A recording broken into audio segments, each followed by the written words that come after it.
paso a presentar esta conferencia en particular que va a compartir con nosotros. Es un diálogo en realidad que vamos a llevar a cabo con la académica Catalina Donoso, que muy gentilmente ha aceptado acompañarnos en esta nueva aventura.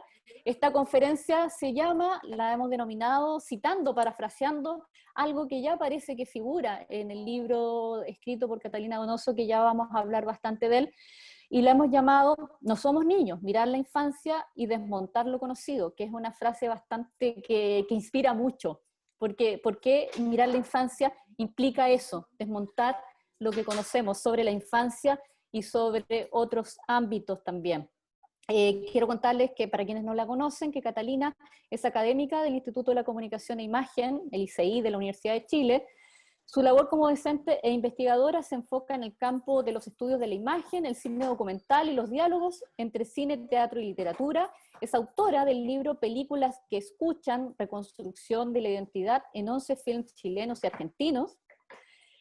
Coautora de Desmontando Fábulas, el documental político de Pedro Chaskel, y El cine de Ignacio Agüero, el documental como la lectura de un espacio, y coeditora de Nomadías, el cine de Marilu Malet, Valeria Sarmiento y Angelina Vázquez, y por supuesto autora del libro que nos convoca para esta conferencia, que es No somos niños, representaciones problemáticas de la infancia. Muy bienvenida, Catalina.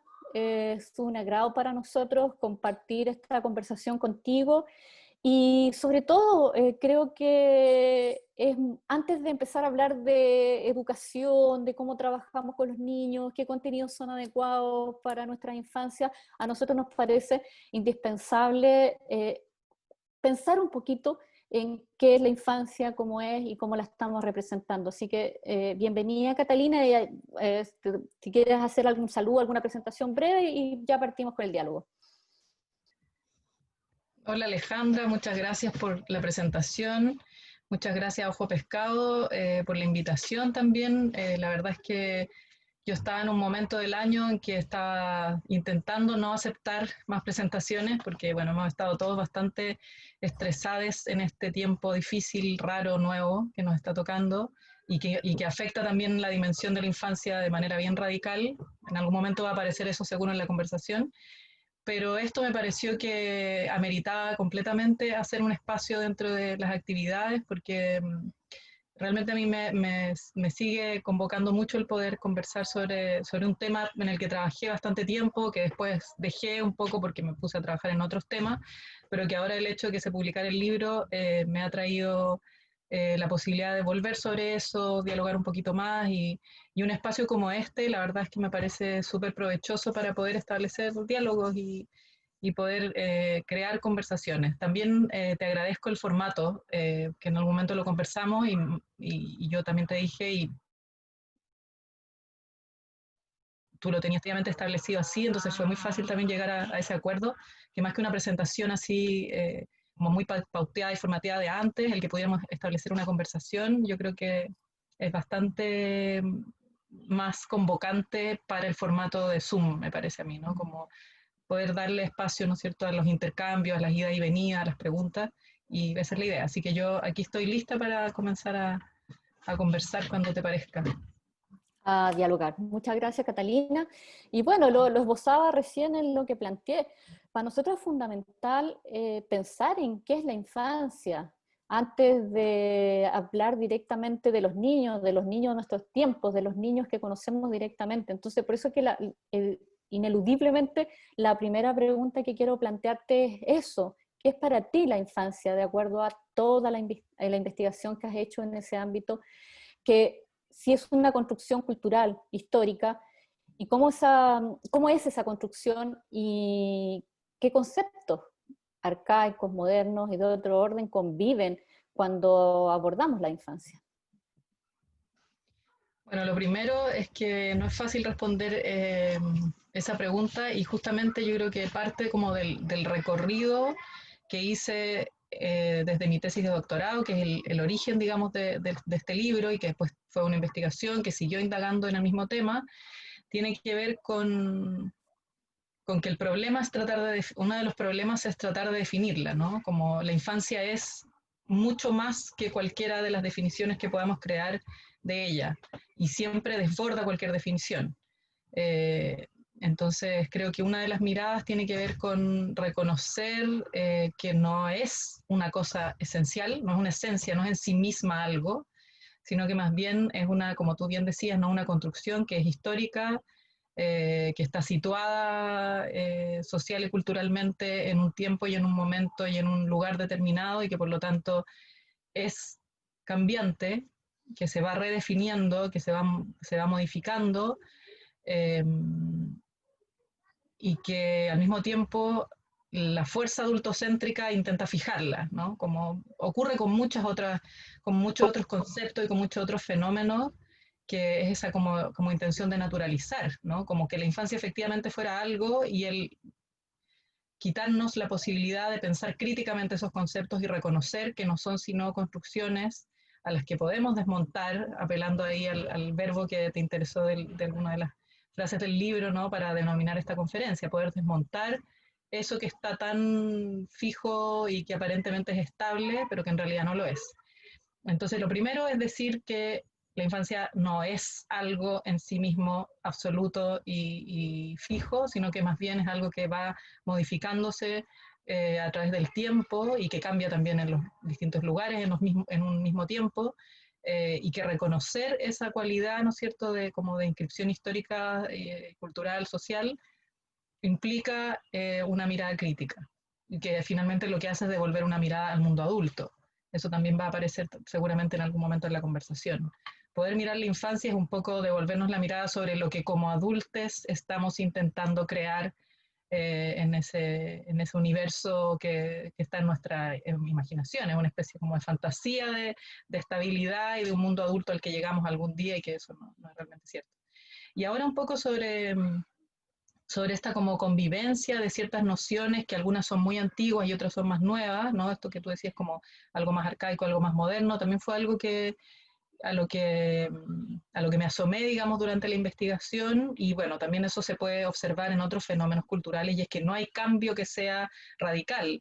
Los cambios se van sucediendo de una manera muy gradual y a veces conviven cuestiones que son muy antiguas con otras cuestiones que son más nuevas y hay tensiones ahí, y podríamos pensar, por ejemplo, que dentro de los conceptos más antiguos estaría la idea del niño, la niña como salvaje, ¿no? En contraposición a la pureza. Porque otra de las cuestiones que encontré en algún momento, no es la única perspectiva desde donde lo abordé, pero en el inicio, eso fue bastante importante para el tema de mi tesis, es que aparecían muchas dualidades. Y una de ellas, por ejemplo, era esa, ¿no? Como lo salvaje, lo cruel, lo que no tiene moral, versus como algo previo a la moral, puro, limpio, ideal, ¿no? Esa idealización de la infancia. Entonces, esas dos oposiciones son oposiciones que vienen de muy atrás, son nociones acerca del mundo infantil que tienen siglos.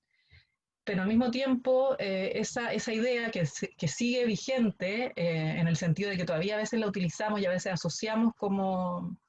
eh, asociamos simbólicamente la idea de infancia a estas nociones, que son opuestas, y eso es interesante, ¿no? Son opuestas, pero al mismo tiempo a veces solemos usar una u otra.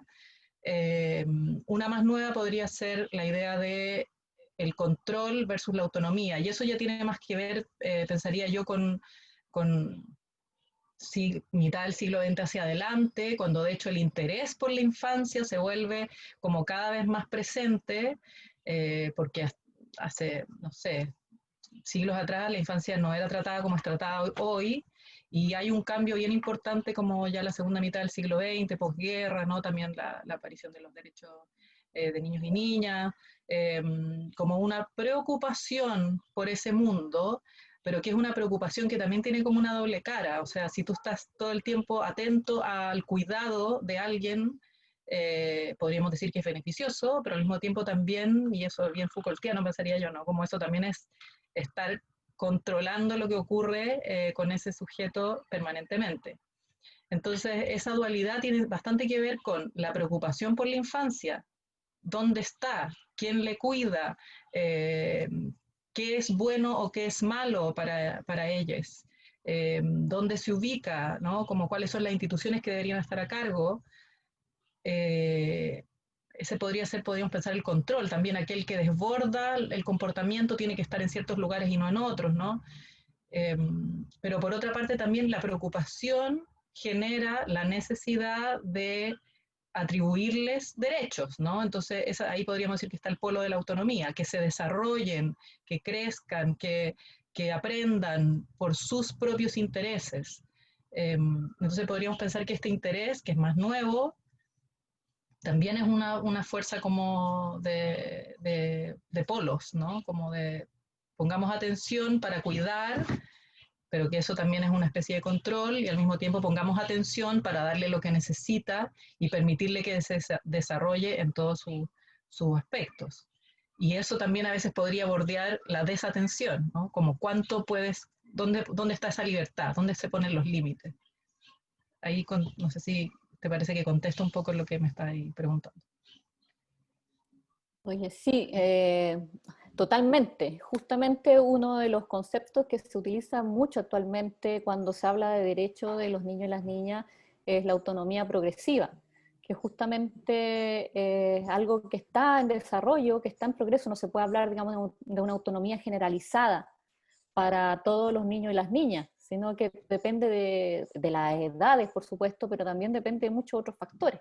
Entonces, ese es algo que se ha ido instalando, un concepto que se ha ido instalando en el último tiempo, que tiene que ver mucho con lo que a lo que te estabas refiriendo recién.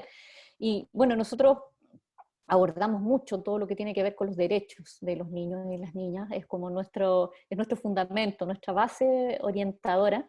Y claro, a veces es mucho más fácil hablar o garantizar derechos. También falta mucho en ese sentido, pero a veces es más fácil instalar derechos que tienen que ver con la protección, con el resguardo, con la prohibición, que garantizar derechos que tienen que ver con acciones concretas, o sea, que hay que promover, para los cuales hay que hacer acciones positivas para dar garantía, como por ejemplo el derecho a la participación, algo a lo que estamos, quizás es uno de los derechos en los que estamos más al debe, la participación, la libertad de expresión y todo aquello. Entonces, claro, y tiene que ver con eso, con algo conceptual mucho más, muy basal, que tiene relacionado con lo que tú estás planteando. Y siguiendo con lo que teníamos pauteado para este diálogo, tú hablas de una carga simbólica asignada a la infancia y de una arquitectura conceptual que se instala en los imaginarios para servir distintos usos y prácticas. ¿Cómo es esa carga simbólica que normalmente asignamos a las infancias, a esa arquitectura conceptual a la cual tú te refieres, y a qué fines, usos, prácticas sirve? Bueno, esa carga simbólica podríamos pensar que es igual, o sea, va como a la par un poco de esta construcción, ¿no? Como una de las cosas que a mí me interesó y es lo que advierto al inicio del libro es que yo no trabajo con niños, niñas reales, ¿no? No es mi área. Yo trabajo con representaciones, cómo aparecen, ¿no? Cómo aparecen en el cine, en la literatura, en las narrativas gráficas, en el teatro también, que por ahí hay una entrada al teatro. Entonces, por eso es tan importante esa dimensión, como, y que incluso eh, se puede desprender de los sujetos infantiles, ¿no? Como cómo sirve la idea de infancia instalada en cualquier lugar. De hecho, a veces es un juego también, como infantilizar a alguien, ¿no? Como otorgarle cualidades que nosotros consideramos que son propias de lo infantil y ponérselas a, no sé, una persona, y que a veces ahí podrían haber como eh, operaciones interesantes en términos de cómo se trata a ciertos sujetos, ¿no? Y estoy pensando, por ejemplo, no sé, en sujetos que son de otras culturas, ¿no? Como infantilizar al otro, a la mujer, que también ha sido algo tradicionalmente bastante recurrente, ¿no? En nuestra cultura patriarcal. Eh, pero incluso si pensamos solamente como en las figuraciones de los sujetos infantiles, que ahí eso es lo que en el fondo estoy tratando como de llevar, no sé si se entiende, pero eh, la publicidad un territorio súper rico como para pensar esto, ¿no? Como cuándo aparecen niños, niñas y para qué, ¿no? A veces dirigidos específicamente al consumo de niños, niñas, niñas efectivos, o sea, como de reales, que quieren que les compren algo, pero también a veces con mensajes que lo que quieren es apelar a distintos públicos, ¿no? Pero donde esa figura infantil tiene un rol. Entonces no es un niño o una niña, es una carga simbólica lo que está representado ahí para funcionar de cierta manera. Y otro ejemplo súper común son campañas políticas. Hay mucha aparición, porque otra de las oposiciones con las que trabajé tiene que ver con la oposición pasado-futuro. En nuestra fantasía adulta, ¿no? Donde suponemos que somos algo así como adultos, nuestra infancia, esa experiencia de niñez está en el pasado, superado, ¿no? Y al mismo tiempo, entonces por eso está el polo pasado, y al mismo tiempo cada niño, cada niña es una promesa de futuro. Esa es una carga simbólica enorme y un peso enorme también, que en algún momento tal vez va a aparecer también en la conversación, que además tiene harto que ver con esto de asignar a la infancia como un estado intermedio. Nunca, no es algo, es el proceso para hacer otra cosa. Súper fuerte eso, ¿no? Como es un entremedio, es un espacio de transición. Entonces, en ese espacio de transición muchas veces lo que se le asigna es la promesa de futuro, ¿no? El país que queremos crear, qué sé yo, ¿no? Como la sociedad a la que estamos apuntando. Entonces, ¿qué se hace? Se usa figuraciones de niños o niñas para que jueguen con ese imaginario. Y yo pensaría que tal vez esos son dos de los espacios bien reconocibles, ¿no? Donde esta carga simbólica aparece más que para denominar sujetos concretos, reales, efectivos, ¿no? Aparece para activar esos imaginarios que tenemos asociados a la infancia y entonces transmitir ese mensaje, ¿no? Gracias, Catalina, por todas esas reflexiones. Y también citando algo que tú señalas en el libro, que es la infancia es como una fuerza que se articula y desmorona los andamios de la sociedad adulta. Es una frase muy consistente, muy fuerte. ¿Y cómo es esa fuerza entonces? ¿Por dónde o cómo se cuela? ¿Cómo se hace visible? ¿Cómo aparece? Bueno, yo creo que esto tiene mucho que ver con lo que hablábamos al principio, pensando en, en esto que les decía al inicio, ¿no? Como la infancia no es algo, sino que somos nosotros como sociedad adulta quienes queremos definirlo de alguna manera. Entonces, por eso es una fuerza desarticuladora, porque eso que queremos que sea nunca es mucho más o mucho menos u otra cosa, y esas intenciones por definirla, constreñirla, cercarla, digamos, en sus posibilidades, nunca tiene éxito, pues siempre de alguna manera aparece esa, esa energía, que es una energía, y ahí no quiero decir que niños y niñas sean siempre como desordenados y que siempre estén como desafiando las reglas, que también, pero no en el sentido solo de la rebeldía, sino en el sentido de que la operación inicial, que es la que hacemos como adultos de intentar definirla, siempre va a quedar corta. Eh, y ahí me parece a mí que el ejemplo de lo que nos está ocurriendo ahora, y yo te lo comentaba antes de que entráramos aquí como a salir al aire, está abajo en la casa jugando con unos amigos, eh, creo que hay un... Sí, hay un micrófono abierto. Ahí estoy. Eh, Eh, entonces yo les decía, y me ocurrió en algunas ocasiones, que podía aparecer. Y esa es una imagen que estos días ha estado también apareciendo muy, muy recurrentemente en términos de los espacios domésticos transformados en espacios de trabajo. Y ahí yo creo que hay una pugna entre esa energía infantil y la energía adulta. Lo doméstico también está cargado por energía adulta y también está cargado por un montón de límites, estructuras, ¿no es cierto? Pero al mismo tiempo también justamente porque es lo íntimo, a veces esas pugnas son más evidentes y aparecen y entonces podemos ver los desbordes. Y el mundo de lo público, donde también a veces se ven los desbordes, pero es un mundo que intenta como sostener ese andamio de la manera, como hasta el límite, ¿no? Como lo más posible, y que aparezca que las cosas son de cierto modo. Entonces, esta entrada del mundo público, del trabajo, ¿no? A la casa, ha hecho que esa casa, con esa energía infantil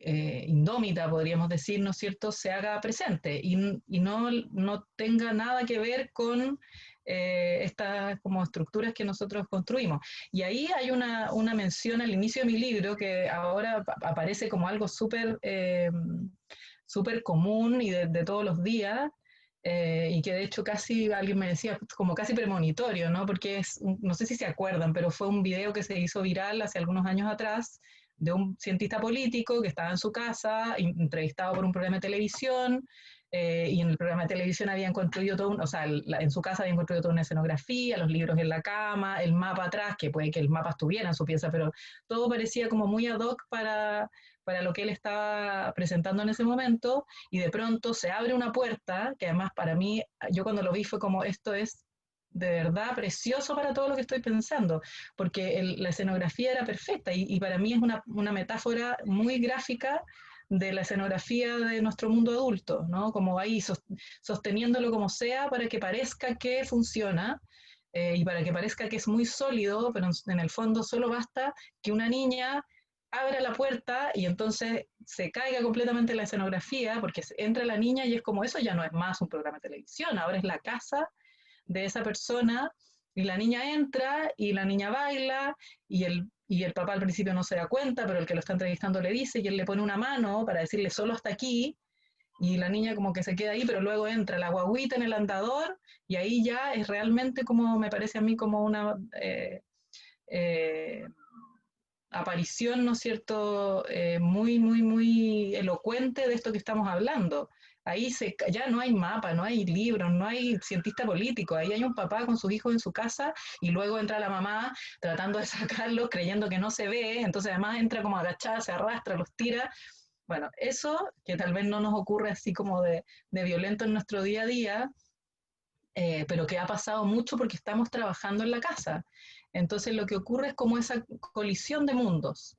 Eh, y otra cuestión que yo también encuentro bien interesante y bien bonita es cómo los espacios domésticos se han transformado con esta permanencia 24/7, ahora que los niños estaban sin colegio, ¿no es cierto? Y de repente las casas que tenían sus normas, como estas cosas son para tal cosa, o esta pieza es para tal otra, este objeto no se toca, de pronto es como ese objeto ahora se toca, esta pieza que era un living ahora es un campo de batalla, esta otra pieza es el que antes era no sé qué cosa, es como para jugar, como que se empiezan a desmoronar toda esa, todas esas estructuras y todos esos andamiajes y la infancia es un poco como, o sea, a mí me interesa sobre todo como esa de vuelta de mirada, ¿no? Como que nos hace vernos y nos hace vernos en lo falible y a veces incluso en lo ridículo de todas nuestras ficciones, de las ficciones de la sociedad, como de ciertos acuerdos que se dan por sentados y que todos muy serios nos comportamos de ciertas maneras frente a esas situaciones y en verdad son algunas de ellas convenciones y otras ni siquiera, otras son imposiciones. Eh, entonces, claro, la mirada infantil lo que hace a veces, ¿no? El verbo, la idea de desmontar aquí tiene que ver con eso. Los pone en evidencia, es como una fuerza que aniquila nuestra ilusión de una cierta adultez.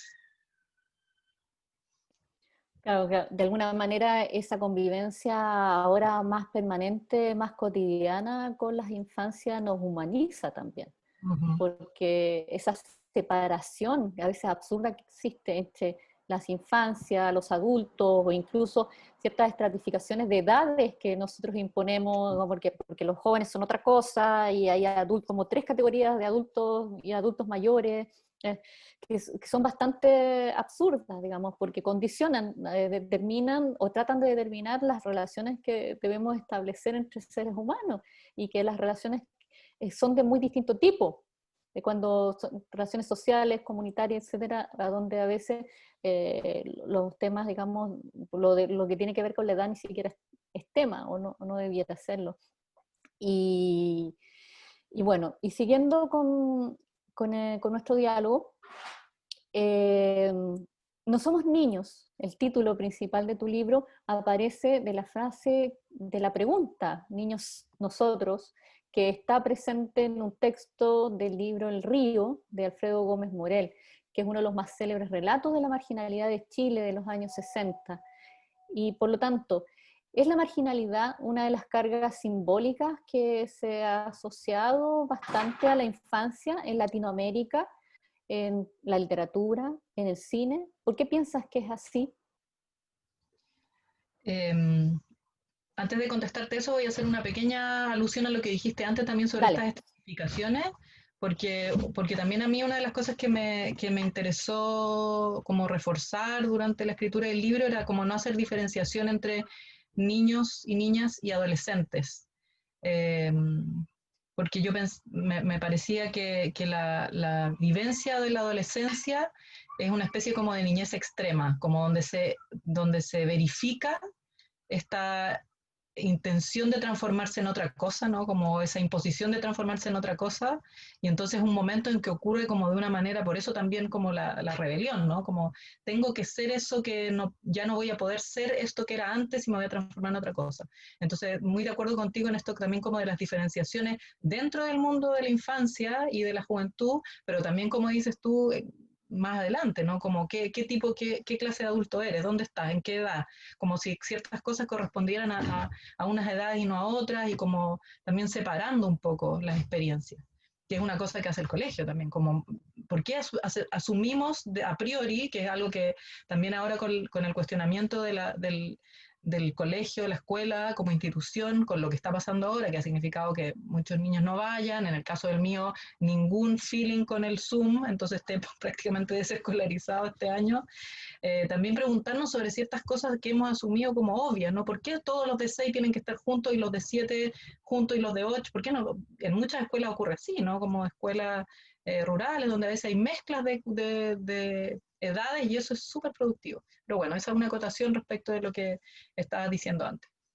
Y ahora, respecto al tema de la marginalidad, claro, eso fue como un poco el germen del interés por este tema, que cuando yo estaba pensando en mi tesis, una de las cosas que me llamaba la atención era la recurrencia de figuras infantiles en películas, no necesariamente solo latinoamericanas, pero podríamos decir que en Latinoamérica es bastante común, ¿no es cierto?, en las que películas donde el tema de la marginalidad, de la carencia, ¿no es cierto?, del riesgo social, estaba presente, era uno de los temas principales, o era el contexto en el que ocurrían las historias, solía haber aparición de niños y niñas. Entonces eso fue lo primero que me llamó la atención y digamos que por ahí entré a este tema.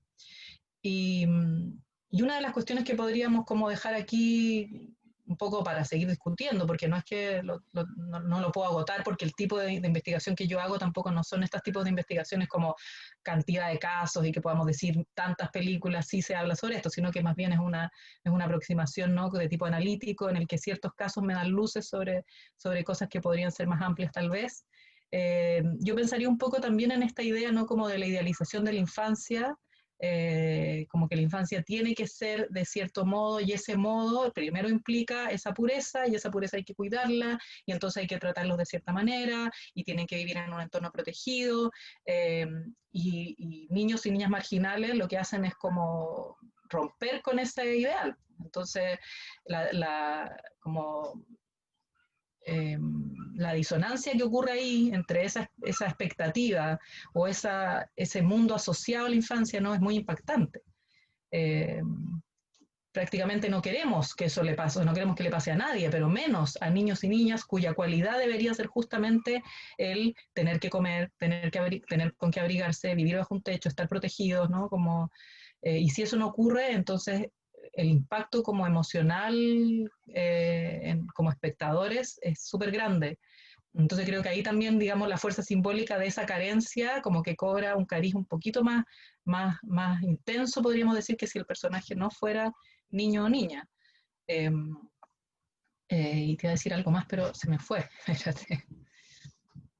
Sí, sí, si quieres comentar el origen Ah, del título del libro. sí, espérate, me acordé. Ya, te acordaste. Sí, me olvidé de nuevo. Que es súper importante también, y es como que tampoco hay una sola infancia, ¿no? Como hay distintos tipos de infancia, distintas maneras de vivir esa infancia, e incluso algunos niños o niñas a quienes se les debería reconocer como tales, ni siquiera se les denomina así. Entonces, dentro de ese espacio de la marginalidad y de la carencia, incluso se utiliza otra denominación, que es la de menor, ¿no? Y lo vemos todavía en la prensa, en los medios, ¿no? En la tele, cuando ese tipo de niño o niña que es un potencial delincuente o es un delincuente o vive bajo condiciones que en verdad no son las que le corresponden, ni siquiera se le denomina como tal, ¿no? Entonces ahí la palabra que se usa es menor.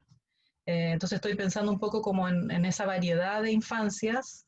No es lo mismo ser niño que ser niña, no es lo mismo ser un niño que vive en cierta comuna con ciertas condiciones que ser otro, pero al mismo tiempo también como que podríamos decir el sistema social a veces utiliza esas diferencias justamente para coartarle sus posibilidades, ¿no? O sea, pensaría incluso como esa aparición en el contexto de la marginalidad, como hay una disonancia entre lo que querríamos que ocurriera y lo que no, en ciertos contextos lo que pasa es que simplemente se le quita el nombre de niño para que no moleste esa disonancia.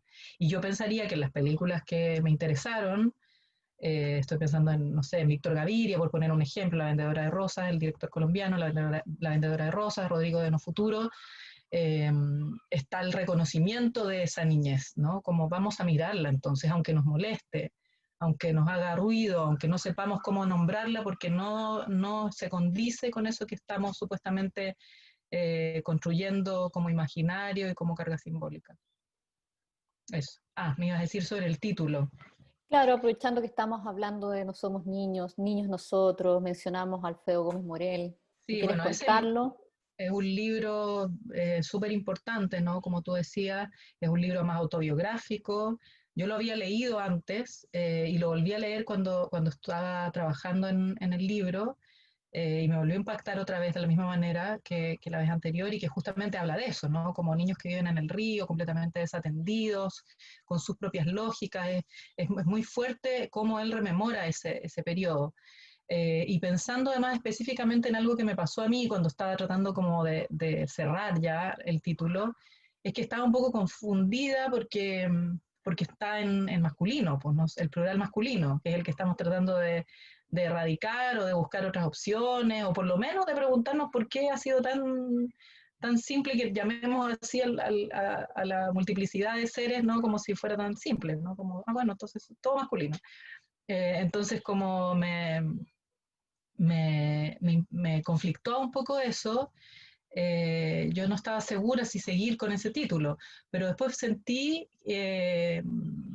que en verdad era súper atingente porque es una negación. O sea, en el libro lo es. Ellos están en el río y de repente llegan a decirles que salgan de ahí los niños, ¿no? Ellos dicen como no somos niños. Y dicen, nos miramos los unos a los otros con armas, completamente fuera de esa noción de niñez, ¿no es cierto? Que es como la convencional y la canónica.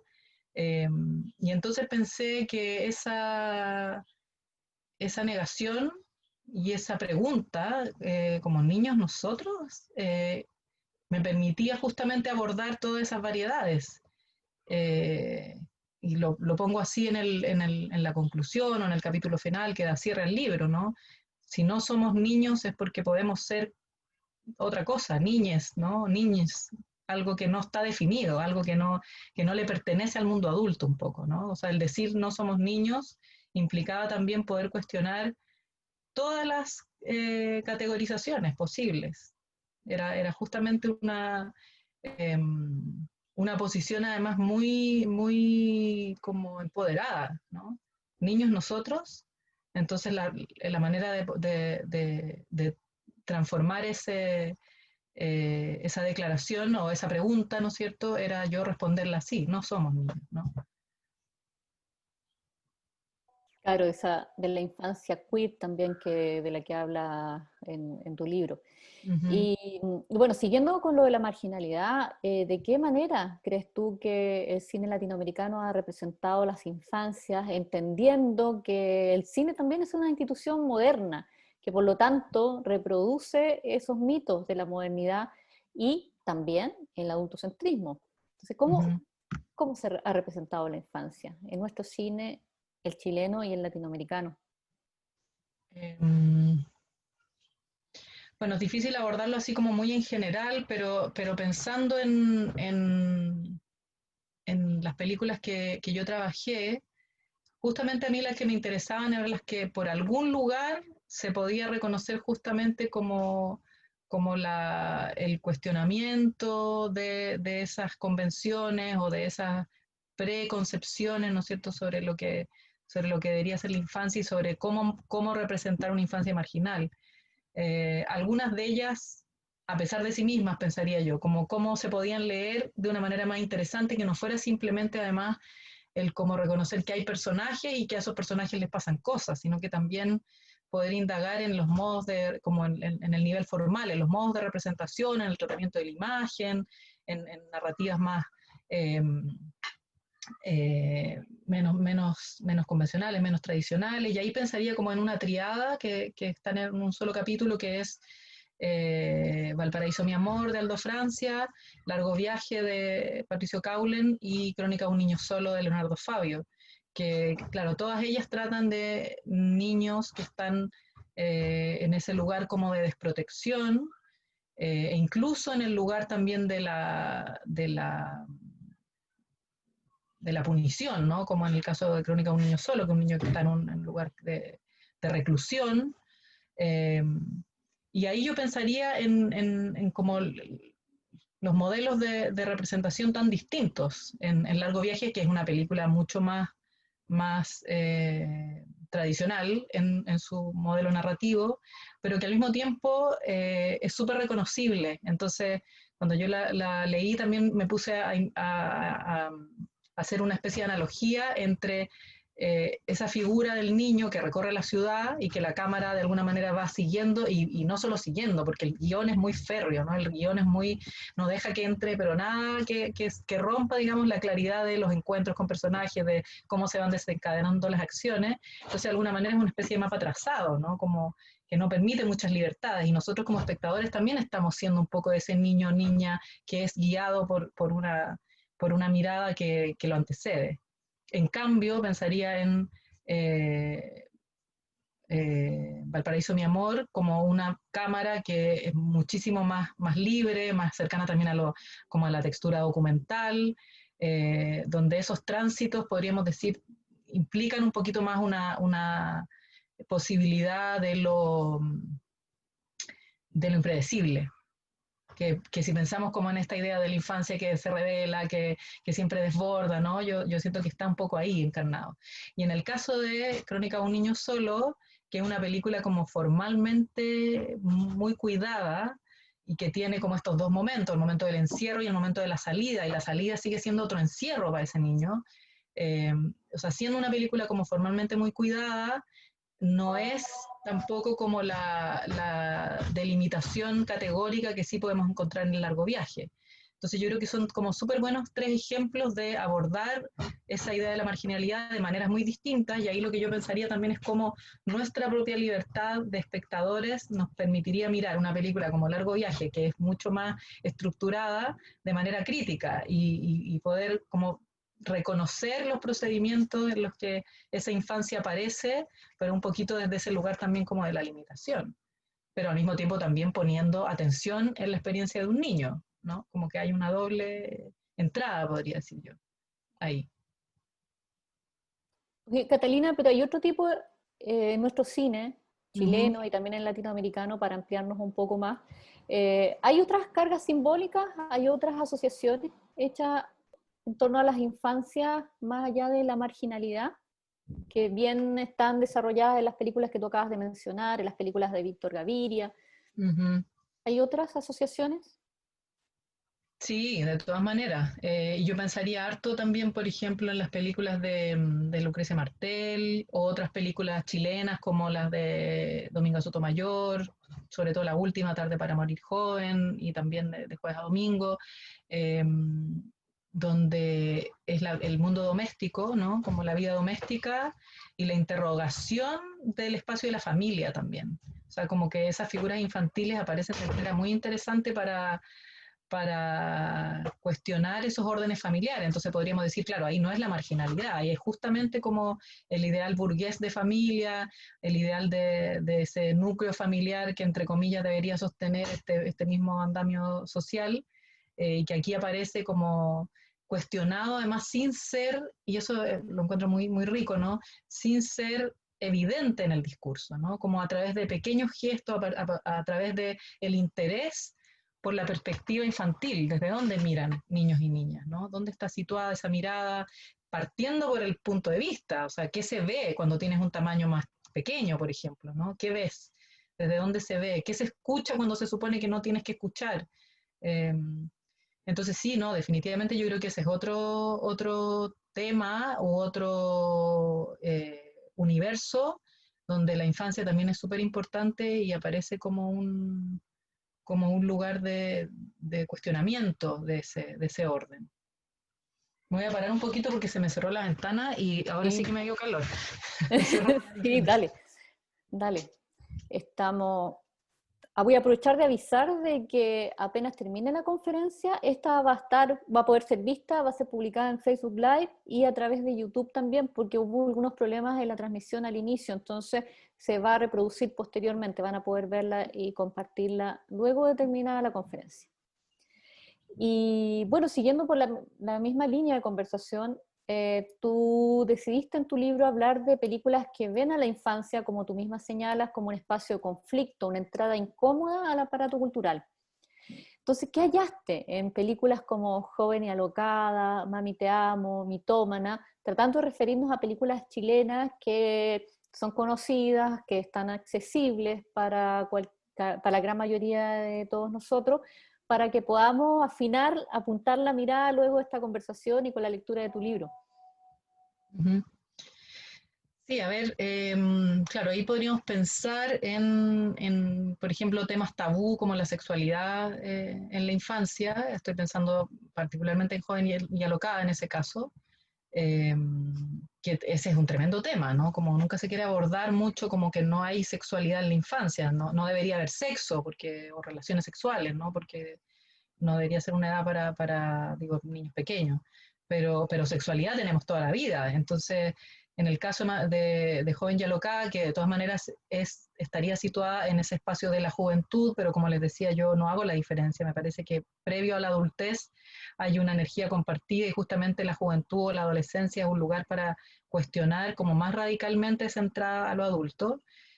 O las relaciones familiares, también en esa misma película, ¿no? En Joven y Alocada, también en Mami Te Amo, de Elisa Elías, también en las películas de Domingo Sotomayor, ¿no? Como cómo se establecen las relaciones familiares, en el caso de Mami Te Amo, también como la identificación, ¿no? Cómo surge, cómo se juega con la identificación con, en este caso, la madre, pero de una manera...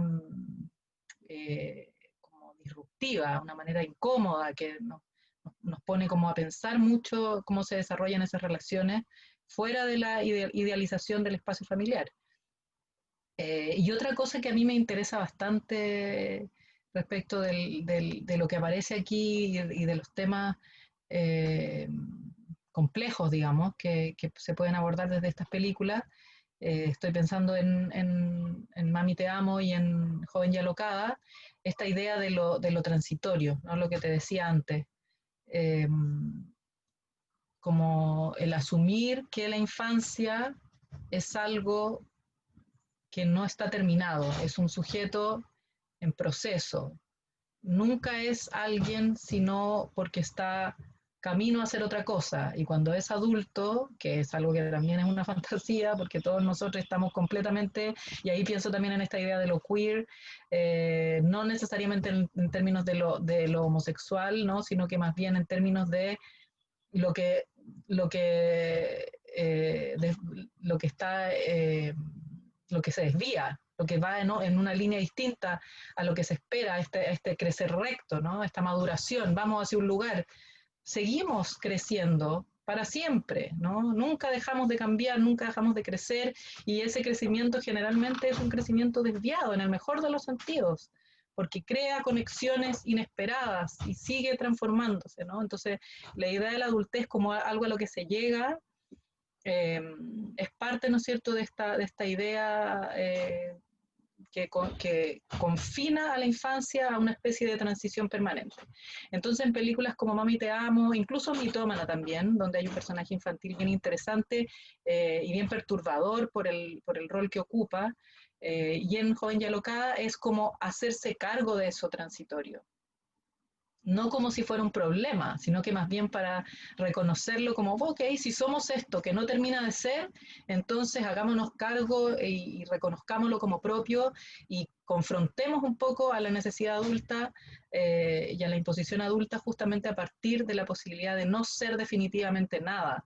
Y ahí Joven y Alocada, hacia el final de la película, tiene una declaración que es casi que textualmente lo que te acabo de decir, o sea, no soy ni esto ni lo otro, y estoy en este lugar intermedio, no soy ni santa, ni puta, ni homosexual, ni heterosexual, ni niña, ni mujer, soy algo que está por definirse, esto lo estoy agregando yo, pero hay un momento, hay un texto muy bonito ahí, como un poco de estar, y que además lo dice como si fuera un rezo, como ella tiene todo este imaginario, ¿no?, de su familia evangélica, haciendo referencia a San Pablo, ¿no?, como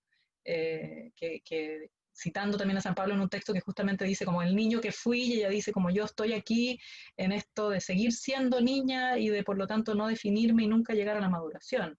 Y amén, y amén, y amén por eso, ¿no? Como alabado sea ese lugar transitorio de transformación permanente. Nunca soy nada, nada, no tengo por qué definirme. Ahí también un poco lo queer en ese sentido, ¿no? Como no más binarismos, no más definiciones, no más mundos tan catalogados, ¿no? Podemos ser muchas cosas y transformarnos permanentemente. Gracias, Catalina. Y bueno, cuando uno te escucha, una te escucha, cuando una te lee, inmediatamente te preguntas, desde con tanto conocimiento, con tanto saber acumulado, de qué manera tú crees que debiéramos o podríamos dar voz a los niños y niñas en el cine, evidenciando esa manera de conocer el mundo que les es propio, lo digo entre comillas, y otorgando, tal como acabas de señalar en las películas que mencionaste, valor a ese modo de ser transitorio. Entonces, ¿qué nos podrías transmitir o qué nos podrías aconsejar sobre cómo abordar realmente un cine para los niños, las niñas y los adolescentes, pero con ellos también? Porque yo creo que es ineludible que cuando pensamos en un cine con los niños tiene que ser necesariamente con ellos y ellas. Sí, bueno, yo creo que ese es un tremendo desafío, yo no tengo una respuesta, pero sí lo que suelo decir es que es muy difícil escapar de nuestra mirada adultocéntrica, o sea, estamos como constituidos a partir de esa idea de que somos adultos y que el mundo que queremos tiene que ser de tal manera y no de otra, ¿no? Y cuando hablamos de niños y niñas, es difícil no decirlo desde este lugar de su contraparte, ¿no? Que sería esta adultez. Pero por otra parte, lo que yo siempre repito es que ya tener conciencia de eso es un paso.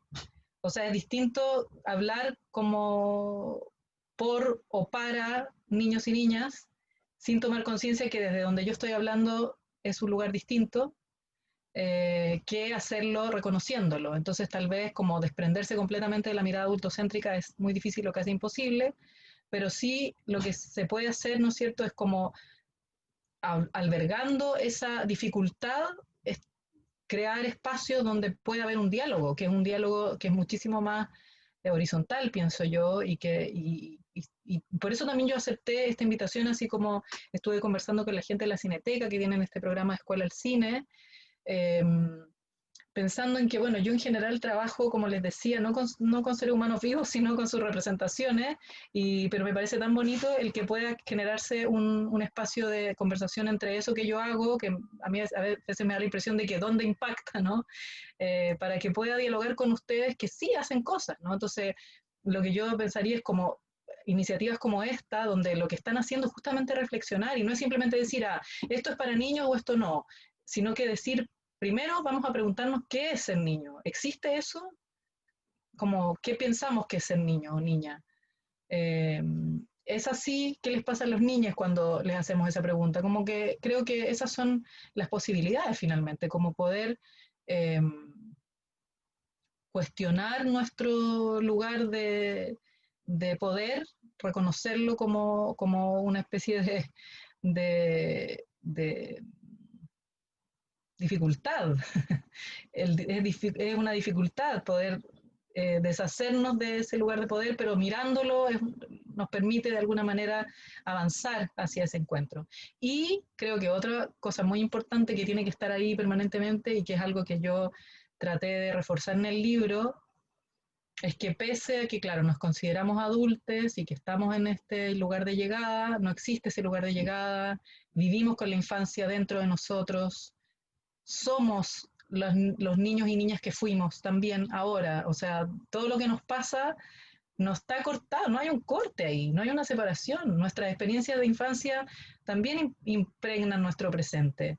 Entonces, cuando dejamos de leer nuestra vida como una línea y la empezamos a leer como una serie de relaciones y de viajes, de ida y vuelta, y ahí estoy pensando también en por qué incluí, no sé, películas como El edificio de los chilenos o El eco de las canciones, que en rigor podríamos decir no es sobre un niño, son sobre experiencias de ellas como niñas exiliadas en otra época, pero cuán interesante me parecía el ejercicio de intentar viajar desde el presente a esa experiencia sin asumir que lo que soy ahora es lo que va a saber leerlo de mejor manera, sino que es al revés.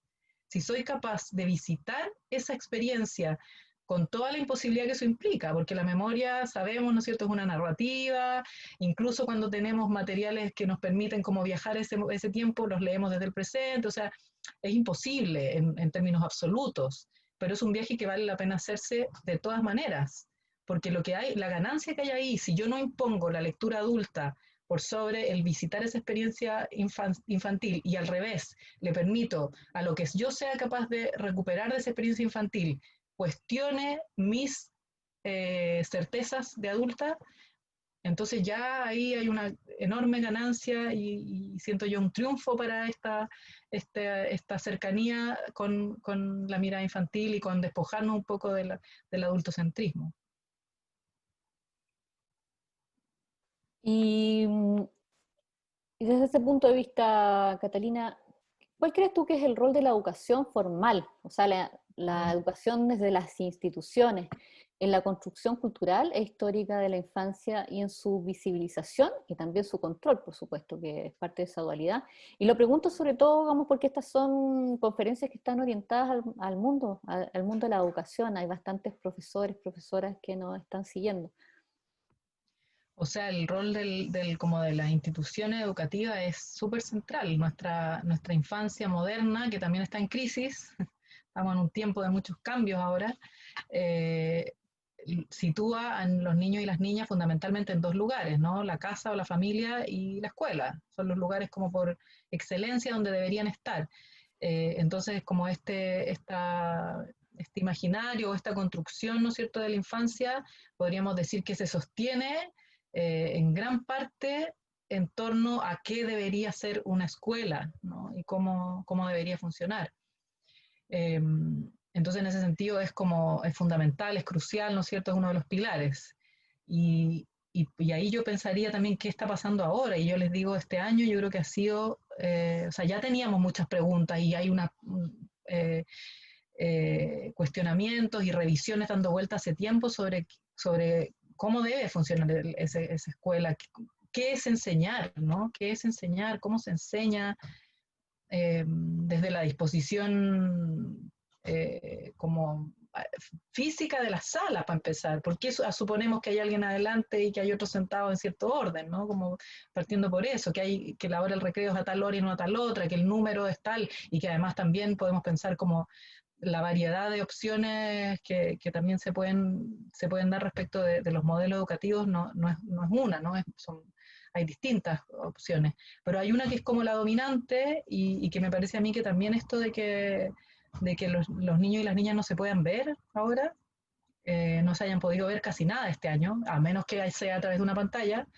Yo creo que también ha puesto como en cuestionamiento como qué es lo que queremos que permanezca de este modelo, ¿no? ¿Qué es lo que todavía sirve para el mundo del presente y de ese futuro que solo podemos imaginar o solo podemos desear o solo podemos como empezar a construir con granitos de arena? Eh, Nada, pienso en eso harto. He pensado mucho harto porque más me toca a mí personalmente porque tengo un hijo que entró a primero básico este año, que primero básico es como el lugar de la escolarización más reconocible. Kinder y prekinder son un poco el jardín todavía, pero primero ya se empieza como el currículum es ya más claro sobre lo que deben o no deben aprender y entonces empezamos a pensar primero, ¿qué hay que aprender ahora? ¿Tenemos que seguir aprendiendo lo que se aprendía hace 50 años? ¿El modelo para aprenderlo es el mismo que estábamos usando? Al mismo tiempo estos cambios, ¿no? Y la virtualidad obligan a que tengamos que implementar esta educación online, pero al menos en mi caso, justamente una de las cosas que yo valoro de la educación más tradicional es el encuentro. Me importa menos el currículum que la posibilidad de tener un espacio de aprendizaje, sea lo que sea que vayas a aprender, con tus pares y con una figura que es una figura que facilita, ¿no es cierto?, que permite que esas inteligencias se activen. Eh, entonces, es tremendo tema ese. Y bueno, no sé, me da un poco de miedo lo que vaya a pasar, pero al mismo tiempo, y eso ha sido un poco la discusión con coapoderades, también en el colegio de mi hijo, con otros amigos, ¿no?, y colegas respecto de como un poco la resistencia. Yo no digo que sea malo en sí la educación online, yo creo que se pueden hacer cosas maravillosas probablemente, pero al mismo tiempo también el como no abandonar como una especie de territorio de resistencia, el seguir abogando por nuestros encuentros presenciales y las cosas que ocurren cuando estamos en presencia, cuando nos vemos, cuando nos podemos tocar, cuando reconocemos los gestos, cuando hay una especie como de comunicación, que esto debilita igual. Claro, y bueno, el aula se ha invertido. O sea, que yo personalmente creo que es algo que hace mucho tiempo debiera ya haber ocurrido, digamos, en que justamente la educación fuera construida entre todas las partes que son parte de la educación de los niños y las niñas, o sea, que no solamente la escuela. Entonces, pero ahora, digamos, nos hemos visto enfrentados a una situación de inversión del aula, de la educación, del modelo, ese modelo, digamos, que prácticamente podía ocurrir solamente dentro de las instituciones, en espacios privados, digamos, como esa producción de conocimiento fuera del ámbito público de los niños, por lo tanto, en esa condición. Entonces hay muchas cosas que podemos hablar, que vamos a seguir reflexionando sin duda sobre todo lo que tiene que ver con la educación y a la situación que nos ha tocado vivir. Y la última pregunta que tengo acá pauteada, para poder contarte algunas preguntas que han Dame un llegado de segundo, espérate un nuestros segundo. participantes. Sí.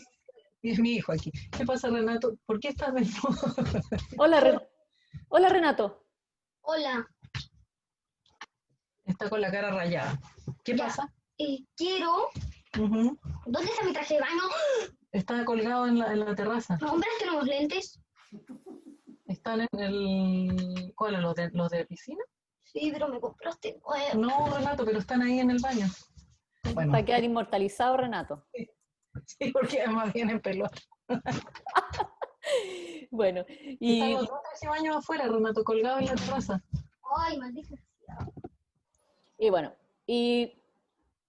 bueno, Estoy podríamos eh, seguir conversando sobre Renato también, pero para ir cerrando en torno a algunas preguntas que han surgido, que tienen que ver con el libro particularmente o tienen que ver con el cine.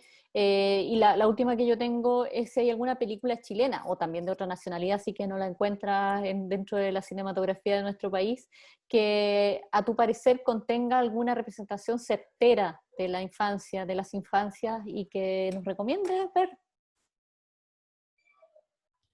Bueno, una de ellas es El planeta de los niños, de Valeria Sarmiento, que no es una película tan conocida, no sé si es tan fácil de encontrar, yo sé que está para los que están en la quinta región, en el archivo Ruiz Sarmiento, ahí se puede acceder, yo creo, pero en el archivo probablemente. No se ha visto tanto, pero es una película realmente interesante. Es una película que fue filmada en Cuba en los 90, en estos palacios donde los niños pioneros van a jugar a ser grandes. Entonces hay... me sigue llamando. Esperemos un segundo.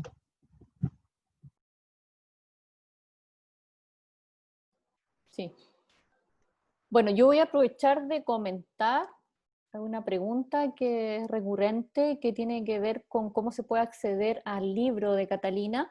El libro se llama, como le decíamos, No somos niños, representaciones problemáticas de la infancia. Aquí que lo tengo, se ha transformado en un libro muy importante, para mí todo un descubrimiento.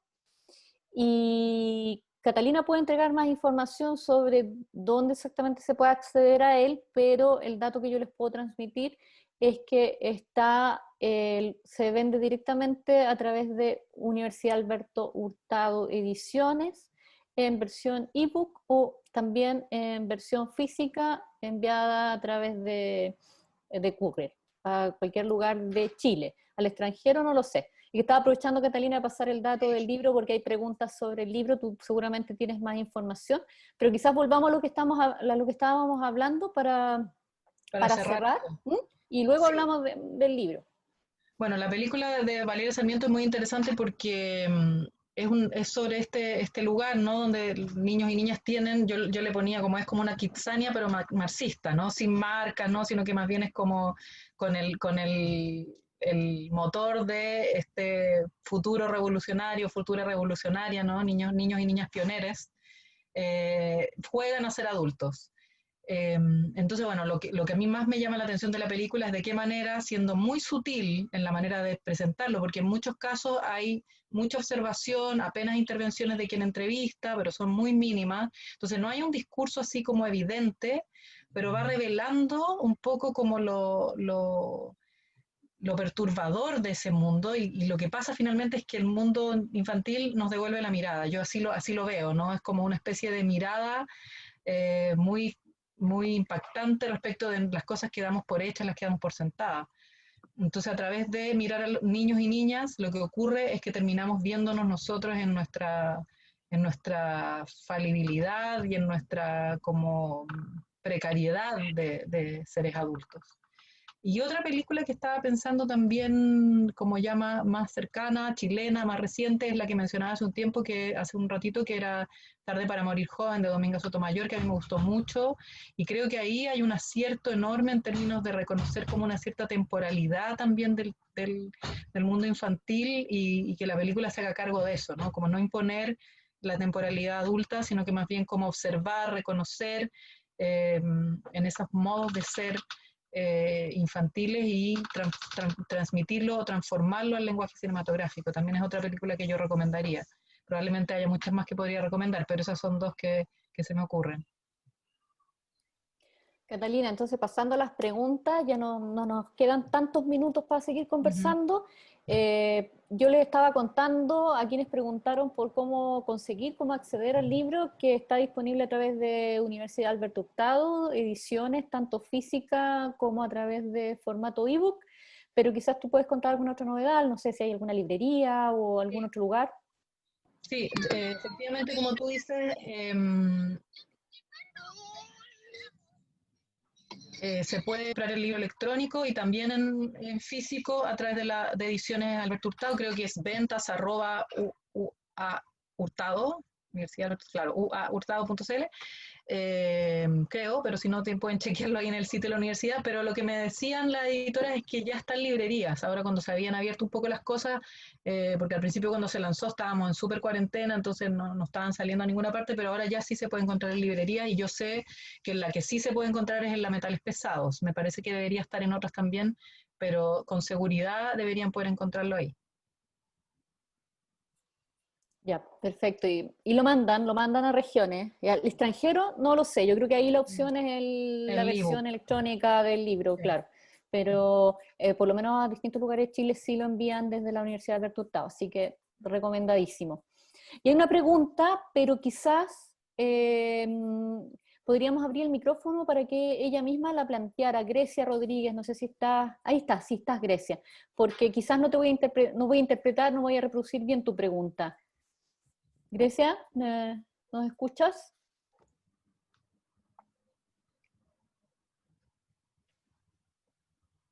Carolina, si también nos ayudas para que pueda abrir su micrófono y preguntar Grecia, ¿no?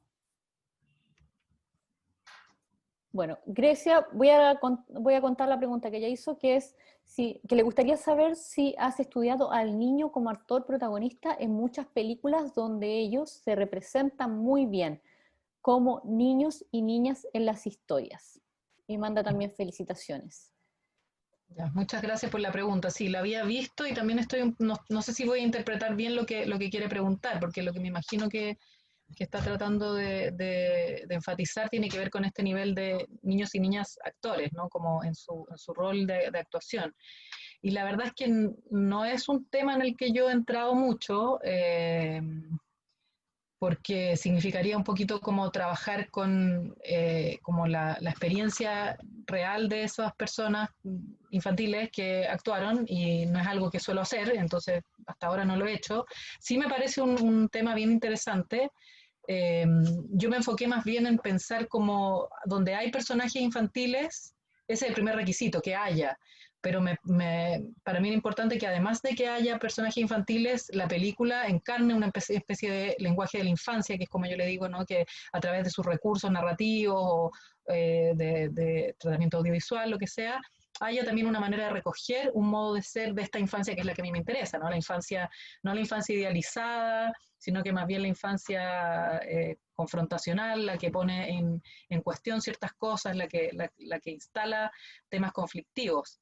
Pero yo sí pensaría como para complementar un poco esto en términos no de una respuesta, pero sí en términos de dejar como abierto más la reflexión en torno a eso, tiene que ver también con eh, como reconocer una cualidad del actor o actriz infantil que está menos pauteado, podríamos decir, o que tiene la posibilidad de hacer entrar eh, esa misma como energía más caótica, menos normada, y que por lo tanto tal vez por eso es que se representan también a sí mismos, ¿no? Como justamente el carecer necesariamente de como esa profesionalización, que no digo que esté mal, pero que a veces también puede significar como limitar las posibilidades. Ya algunos teóricos como de los orígenes del cine pensaron, bueno, qué interesante que ahora sí vamos a poder como mirar a los niños realmente, ¿no? Como son, pensando en esa naturalidad. Y efectivamente yo creo que hay un nivel en ese sentido, pero también podríamos pensar como de qué manera es problemático suponer que siempre los niños son naturales, pero es interesante, ¿no? Como niños y animales entran a la escena gracias a que ahora hay una cámara que los puede retratar, porque ellos son quienes son y no les vamos a pedir que sean alguien más. Puede que haya algo de eso, pero también yo creo que hay algo de, siempre hay una dimensión cultural que está preformateada, digamos. Solo para dejarlo como medio abierto, no sé, no tengo algo como muy definitivo, pero creo que es interesante. Y fue una Pero, preocupación para algunos autores, ¿no? Como, ahora aparece en Bazán, creo que tiene algo escrito por ahí. ¿Cómo se llama esto? Bela Balaz también, respecto las posibilidades que se abren cuando el cinematógrafo, ¿no es cierto?, se vuelve más masivo y entonces podemos retratar a niños y niñas. Y de hecho hay una de las primeras registros dentro de lo que produjeron los hermanos Lumière, es uno de los hermanos Lumière tomando desayuno con su hijo.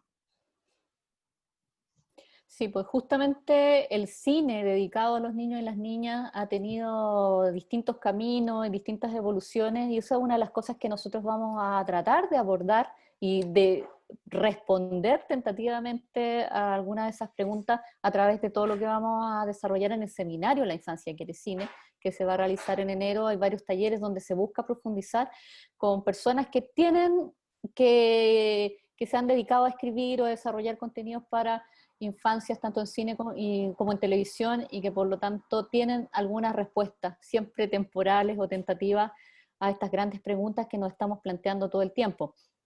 Y aquí hay una pregunta que dice, que llegó desde el Facebook. Dice, ahí hay un asunto convergente con algo muy propio del cine, el trastocamiento de tiempos. La pregunta por este hilo de ideas en torno a la infancia en diálogo con el cine merece la atención al juego de ese cruce de tiempos en lógica no lineal. No sé si se entiende, te puedes responder esto que tiene, digamos, que ver con... Oye, perdón. Entonces, la entrada de la animalidad también, interesante. También cuestiona el mundo humano. Está bien. Sí, ni me lo digas. Sí, yo lo entiendo más como una reflexión, no como un comentario, y creo entender, ¿no es cierto?, hacia dónde apunta, en términos como, yo estaba haciendo esta referencia a Tarde para morir joven, ¿no es cierto?, y la entrada de una cierta temporalidad, esa temporalidad de la infancia que yo también antes lo decía, ¿no? Si logramos que se quiebre esa aspiración lineal de la biografía, suponiendo que una cosa ocurre antes que la otra, cuando la verdad es que somos algo que está siempre en transformación y que viaja en los tiempos, ¿no? Que somos lo que fuimos y fuimos lo que somos y así, ¿no? Y se va como construyendo algo que es muchísimo más como radial, que apunta hacia afuera, hacia adentro, ¿no? Que dialogan como más un círculo, estoy haciendo aquí con la mano, pero como que esa sería mi imagen. Y no una circunferencia, sino más bien una esfera, ¿no? Donde hay cosas que van y vienen y se relacionan ahí y se reconstruyen, un poco como ocurre también nuestra manera de conocer y de pensar. Entonces, pensando en eso, lo que yo creo que estoy recogiendo, y supongo que lo estoy recogiendo bien, eso espero, ¿no? Es que incorporar un poco esa mirada, esa temporalidad infantil que no está tan adiestrada por la cronología del reloj y al mismo tiempo como autores, creadores, ¿no? Como generaciones de discursos son capaces de recibir eso y hacer una película que dialoga con eso, también permite desprenderse de las imposiciones que la narrativa tradicional, que también suele ser lineal y que tiene como estos hitos, ¿no? Como presentación, nudo, desenlace, también se desarticulen y permitan esta libertad, ¿no? Como de un tiempo que está en otro lugar, o detenerse en ciertos momentos, ¿no? El transcurso, el transcurrir, la temporalidad como un espacio, ¿no? El tiempo como un espacio en sí mismo, donde uno puede permanecer, donde no tienen que pasar cosas, ¿no? Porque lo otro es una narrativa súper dominante que a veces incluso domina nuestras propias experiencias, eh, como si tuviéramos que vivir la vida así como nos ha enseñado el cine más convencional. Y la verdad es que las experiencias las vivimos de maneras tan múltiples. Claro, lo que hablábamos anteriormente, que el cine también se construye con esa mirada adulta, es una institución que además es heredera de muchas de las instituciones y las formas de producir el arte y la cultura moderna. Entonces, claro, es lógico, digamos, que nos tardemos años en poder ver esas otras posibilidades, esos diálogos. Hay una pregunta más que hace Mónica Mesina, que está pidiendo una sugerencia de una película sobre género, o una película sobre género. O sea, creo que está hablando de perspectiva de género, me imagino. Sí. Sí, no tengo mucho ejemplo, la verdad, estoy pobre en eso, porque la otra vez también lo conversamos con los de Escuela del Cine. No sé si alguien sugirió alguna, pero yo, al menos en las que trabajé, no había nada con lo que en lo que yo me hubiera enfocado en eso. Pero creo que se podría pensar en rastrearlo, digamos, en ciertas películas. Y el primer ejemplo que se me ocurre son las que ya mencioné, que son eh, la de Antonia Rossi, El eco de las canciones, y El edificio de los chilenos de Macarena Aguiló, que coincidentemente son temas similares y son mujeres las que lo abordan con una mirada bien particular, con harto trabajo, sobre todo de la revisión del archivo, considerándolo como en dimensiones muy distintas. O sea, Macarena Aguiló efectivamente tiene un archivo personal riquísimo de cartas, de fotos, de dibujos, ¿no? Y en cambio Antonia Rossi lo hace como del archivo imaginario, ¿no? Recogiendo películas que veía cuando niña, imágenes que son de otras familias, ¿no? Y haciendo una especie como de collage audiovisual súper interesante.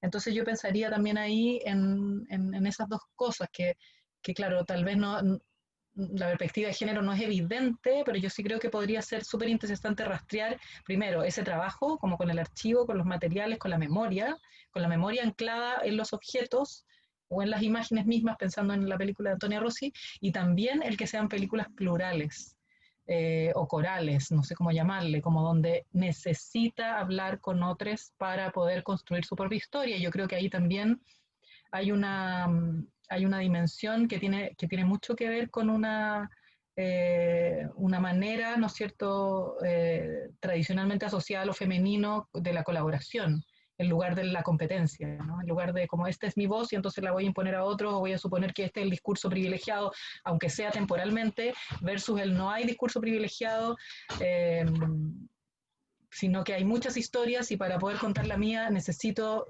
conocer la de los demás. Eh, Ay, se me olvidó ahora la escritora que habla bastante de eso, pero que dice como que no hay una sola historia. Bueno, me olvidé ahora, es súper famosa. Bueno, en fin. Y ya nos quedan pocos minutos, Catalina, y bueno, hay algunos comentarios, nos han llegado saludos desde México, de Portugal, de Colombia, también de muchos lugares de Chile, Puerto Montt, de la región de la Araucanía, sí, tomaría mucho tiempo saludar a todas las personas que nos están siguiendo, que nos han acompañado, así que no puedo mencionarles a todos, simplemente extender un saludo cariñoso a todos y todas. Y hay una pregunta justamente desde Ecuador que dice, de Carolina Muñoz, trabajo con niños y frecuentemente sus representaciones son reproducciones de la violencia del mundo adulto y en otros casos en su propia naturaleza. ¿Cómo direccionar esos impulsos sin ser directivista ni imponerse como adulto? Y muchas gracias por el encuentro, dice. Bueno, súper interesante la pregunta, pero no sé si tengo una respuesta porque no, como que escapa un poco como al alcance de mi conocimiento y del ámbito en el que yo trabajo, porque yo no trabajo, como les decía, así como en el hacer, sino más bien en el revisar representaciones, pero creo que este es tremendo tema, es un tremendo tema y yo volvería simplemente a, a reforzar esta posición, que no es una posición que presupone cosas eh, previamente, sino que es capaz de abrirse y escuchar y reconocer que siempre nuestra mirada va a ser desde lo adulto y por lo tanto esto nos impacta, ¿no? Y nos parece como, ¿por qué la violencia? ¿Qué hacer con eso? ¿Cómo reducirla? A más bien como poder abrirse a la posibilidad de que esto también es parte de su mundo, ¿no? Que claro, es el mundo adulto que hemos creado para ellos, pero por algo también les involucra. Entonces, ¿desde dónde están hablando niños y niñas cuando esto aparece? Desde un lugar súper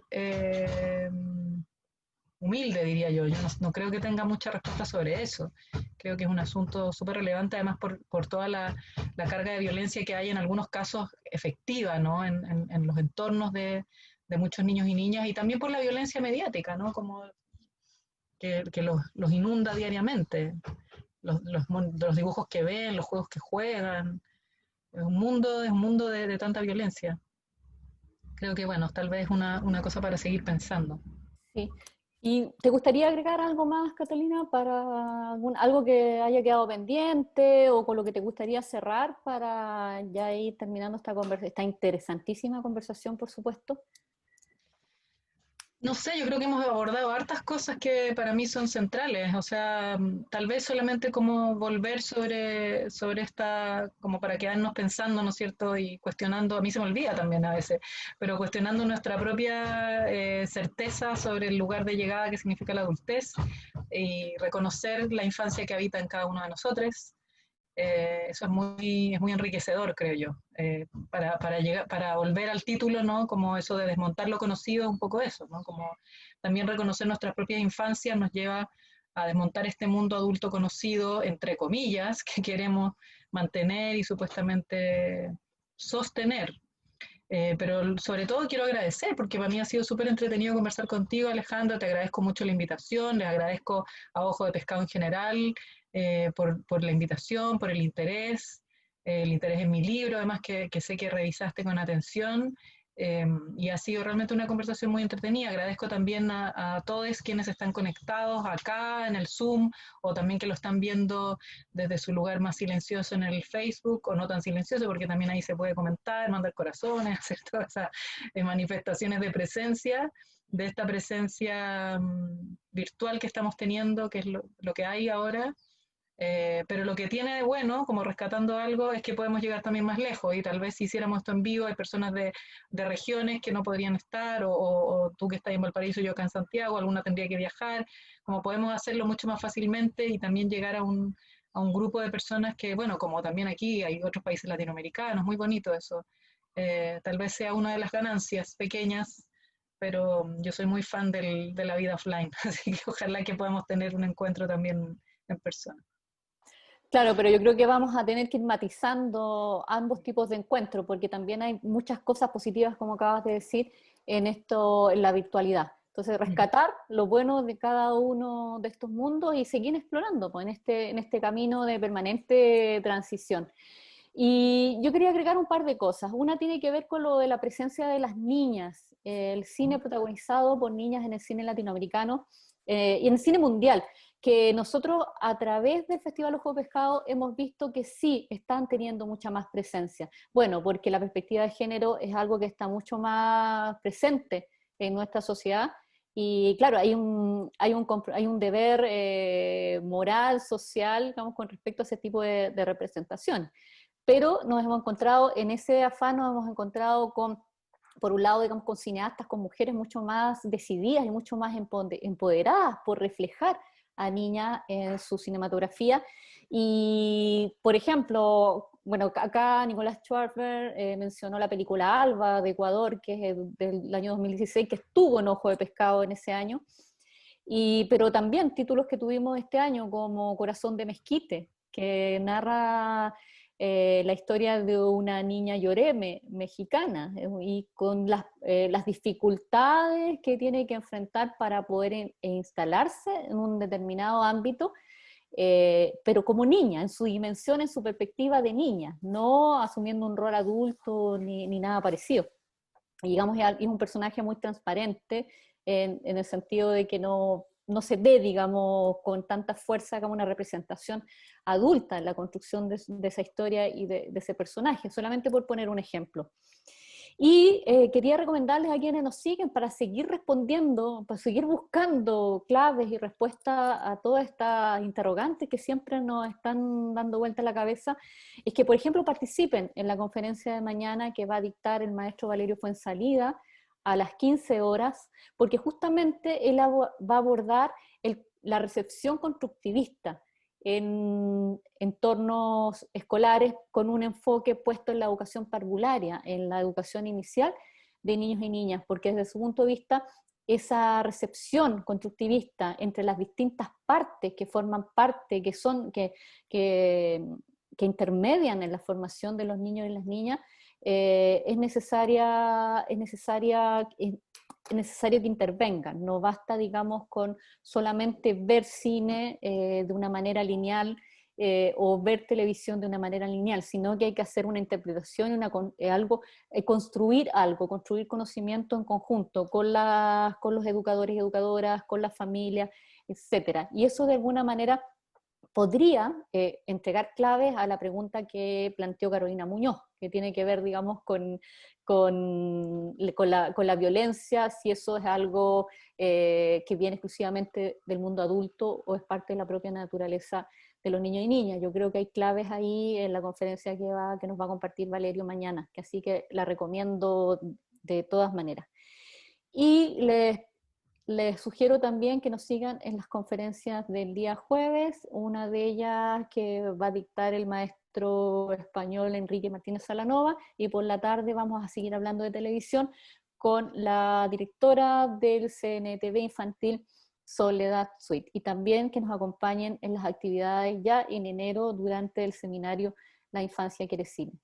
Así que muchísimas gracias, Catalina, Gracias a ustedes.